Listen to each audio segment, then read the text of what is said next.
Uncle, মারলে কাকে বলতে হয়? কি হয়েছে? ওনারা দেখা করবে স্যার আপনার সাথে।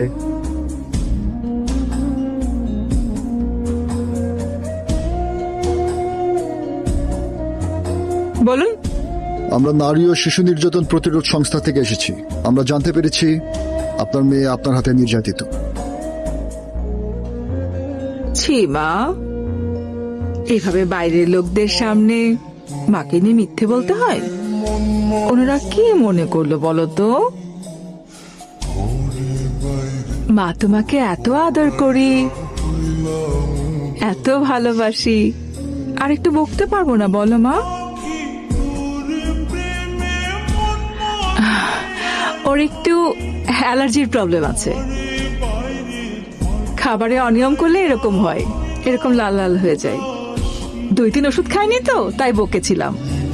আর তাই রাগ করে আপনাদের কাছে কি বলেছে কে জানে।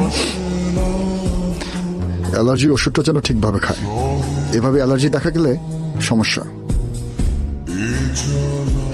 শুধু শুধু মাকে মিথ্যেবাদী বানালে। ঠিক আছে ম্যাডাম, আপনি বাচ্চাদের দিকে খেয়াল রাখবেন, আর আমরা পুরো বিষয়টা ফলো আপ রাখবো। Thank you madam.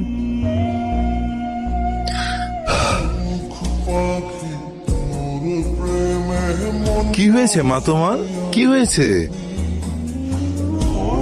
বলো বাবাকে কি হয়েছে। কি হয়েছে আবার? কি আর হবে, কালকে দুজনে ইচ্ছে মতো শাওয়ার নিয়েছে, শরীর খারাপ করেছে, কিন্তু কে শুনে কার কথা? এটা কিন্তু ঠিক না, মায়ের কথা শুনতে হয়। তুমি যদি মায়ের কথা না শোনো তাহলে আমিও কিন্তু ভীষণ রাগ করব, ঠিক আছে?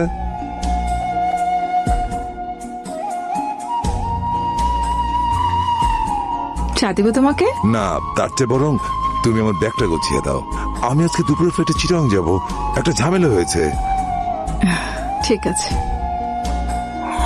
কাকা, কাকা, কে? ও তোমরা বাইরে যাবা? বেশি দূরে যাও না, হ্যাঁ? আচ্ছা। সাবধানে যাও।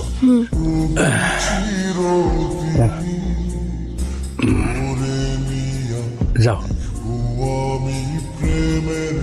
তাড়াতাড়ি এসো।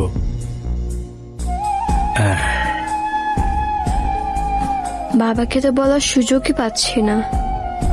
বাবার কাছে বলে দিলেই তো হয় বোকা।